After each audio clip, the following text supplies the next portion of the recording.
It is the Wednesday Q&A where we answer your questions from the Inside Texas board live here on this video. You guys can go to Inside Texas right now and you can join for one single dollar. Best recruiting news, game analysis, team news, which you're going to see a little bit of here. Check it out. And then also, guys, on Friday, October 10th, 11 to 2 p.m., we are going to be at Texas Live. We will be doing a live podcast at 12 p.m. Oklahoma Breakdown is right before us at 11. And then the heavy hitters right after that, Mac Brown and Barry Switzer will have a conversation at 1. Guys, come to Arlington if you live in DFW. It's totally free.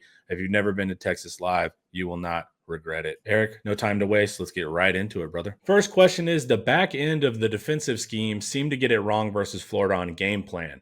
Manning up versus confusing Lagway with zone. Do you see Sark having a hand moving forward in the game plan on that side of the ball? Yeah, well, I agree with that comment. I think they did run man too much. That was my concern going into that game. How are they going to match the pressure up front with the coverages? That was something we're still learning that about Dwayne Aquina.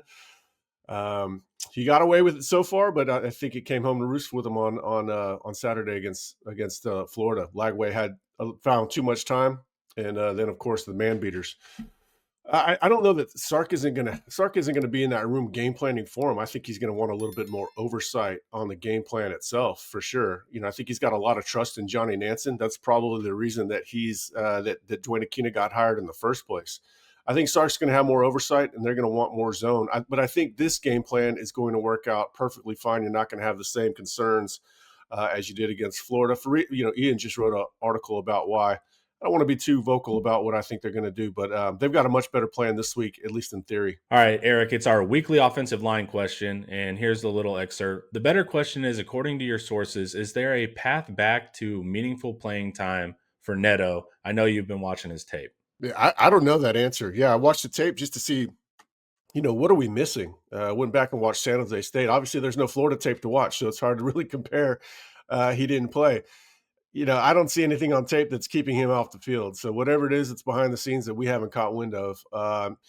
And they put Nick Brooks in ahead of Neto, and Nick Brooks isn't half the player that Neto Umeozulu is right now. So there has to be something else behind the scenes, and if that's the case, then I just don't know how to answer that. Does strength and conditioning need to be reevaluated? I can't get over how all these O linemen have had multiple years in the program and are deemed weak. I think some of them need to get stronger too. Every offensive lineman has a different question, and they're in different parts of their developmental curve. Certainly, nobody thinks DJ Campbell is weak. But he's also been in the program the longest, the strength and conditioning program the longest, and was probably the most talented, all-around gifted player that they got in that class from the standpoint of how they would respond to strength and conditioning, even more so than I would say Kelvin Banks. Now, some of the strength is, I think they're not playing with enough assertiveness, physicality. If they're not playing with physicality, then the strength is going to appear to be lacking, even if they can move the bar in the weight room. If you look at the defensive linemen that they've put in the NFL Combine, certainly nobody's complaining about their strength. But on the flip side, I think those players have been more talented than what they're getting on the offensive line. So the raw materials that you bring into the program are going to manifest better in the weight room the more talented they are. Obviously, genetics matter when it comes to strength. So I think it's a number of it's a confluence of factors. But I do think they probably emphasize explosiveness more than raw power, more than they should for the offensive line. That's something they can look at. But obviously, they just need to get more talented guys in the room. After the offensive line, what position groups need retooling this offseason? Running back, wide receiver, defensive back? Yeah, this is going to be a really interesting question, and I think it's going to depend on how the season goes. If the season goes sideways, like a lot of fans are predicting, now if they beat OU, then everybody's going to be talking about the playoffs again. But right now, everybody's down in the dumps from the Florida game still. If the season does go off the rails, and we're talking 7-5, 8-4, which I don't think that's going to happen, but if it does, you're going to have to look at retooling in a number of different ways. You're probably going to have to cut some costs from underperforming players because you can't pay them at the same rate that you were. They have to get immediate help. Everybody, let's look at Derek Cooper. Obviously, getting him out of Florida is not going to be cheap, but they're going to need a portal running back if things keep going the way that we think they are, at least at that position. So, they're going to have to do a cost benefit analysis on high school versus portal that could reshape the roster in more immediate ways to help them get back on track and save Arch's second season starting. On the surface, it looks like running back. I think wide receiver is going to look a lot better as Arch gets more comfortable. I think we already started to see that Saturday against Florida. Defensive back, Kind of depends on if Jelani McDonald goes to the NFL. I think he will. One that I'm looking at is linebacker, simply because I still expect Anthony Hill to go to the NFL. And then, they're really talented with the younger LaFau, Anthony Smith. Bringing in Tyler Atkinson, you got Bo Barnes, but that's still pretty thin and certainly lacking experience. So linebacker is another one.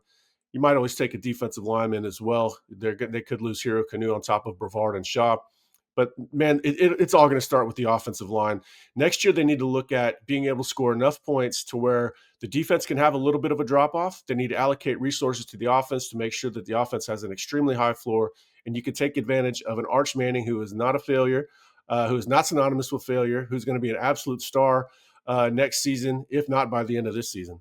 All right, and it's not just the players potentially. As of right now, do you think Flood is back next year? And then also that pairs with second question is, if this season goes to heck and the offense completely collapses and leaves Arch out to dry, is it possible that we get a wholesale restructuring of the offensive coaching staff? Yeah, it does zero good to talk about, firing coaches in the middle of the season. Maybe there's time for him to perform a lot better. You've got recruiting considerations. Me coming on and being vocal about that doesn't matter. I do know that there's a lot of people worried about, well, will Sark do the right thing? Well, are people going to have to hold him accountable? He doesn't need that. If he feels a change needs to be made by the end of the season, he'll do that. He wants to win more than you. People, fans think they want to win more. The same fans that are getting ready to quit on the team think they want Texas to win more than Steve Sarkisian does. All Steve Sarkisian cares about outside of family is making sure that the program is set and in good position to win. If he needs to make a change, he's going to do that. Quick timeout. If you have a move coming up in the Dallas area, put real estate agent Josh Holden in your starting lineup. He's a UT grad, a lifetime Texas Ex, and he scouted every inch of the Metroplex. From Highland Park and Preston Hollow to Uptown and Old East Dallas, Josh Holden knows the market, and he's going to match you with the perfect home. On top of that, he has years of experience in commercial property management, so he has the playbook for contracts, curb appeal, and everything in between. Bottom line, Josh Holden is an easy win. He is reliable, savvy, and he helps you close with confidence. Reach him at josh@joshholdenrealestate.com, or you can call or text 972-917-8081. Contact info is in the description. Then a quick one. Is Sark committed to being here long term, or is he eyeing the NFL? I find it so hard to believe that he could go through a whole offseason and miss how bad the offensive line was if he was actually paying attention. I mean, if he wanted to go to the NFL, wouldn't he still need to win? that last part doesn't make any sense. If he wanted to go to the NFL, he needs a big season, right? I think he's a great fit for the NFL. He's a great fit for the modern pro athlete. I think he's got the schemes for the NFL, probably easier schemes for NFL players, professionals, than these quasi-professionals. They have more time to learn the schemes. I think, you've seen that it takes a while for quarterbacks to get his offense down. It takes wide receivers a while to get the offense down. And he's probably more suited to the NFL in that way, but I don't think he's going to leave Texas unless he wins a national championship. And then let's continue on the pain train. Do you still believe Sark can win us a natty? I'm starting to think he has a ceiling as a HC that is playoff good, but never natty good.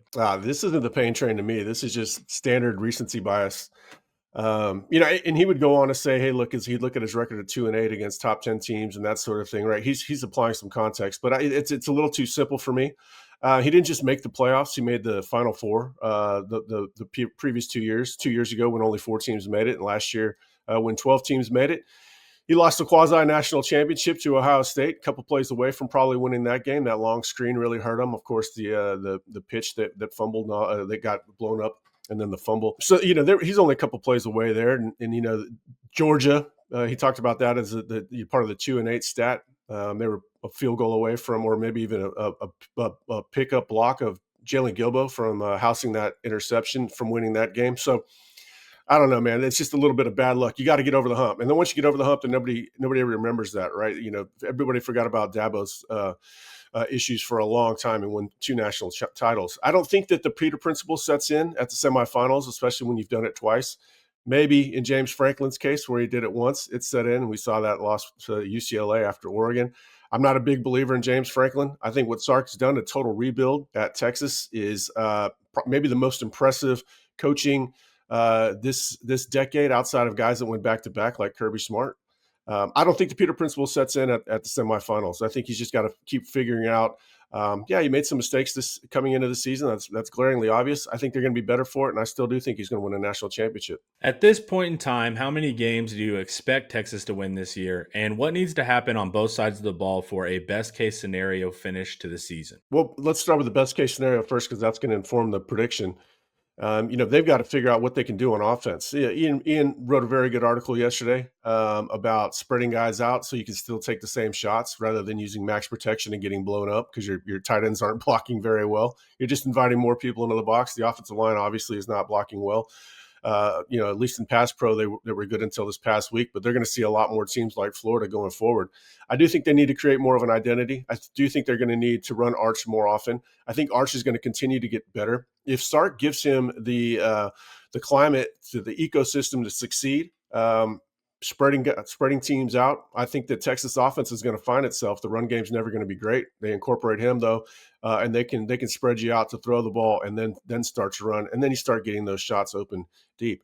I like where Arch is. I love what I saw from him against Florida. I think the national media and the casual fan have no idea what they're looking at. I saw a guy making strides, making NFL plays. He just needs to find more consistency. I think that's going to happen. I think the defensive performance against Florida was more of an aberration than anything else. I do have some concerns, like we talked about earlier, matching coverages behind them.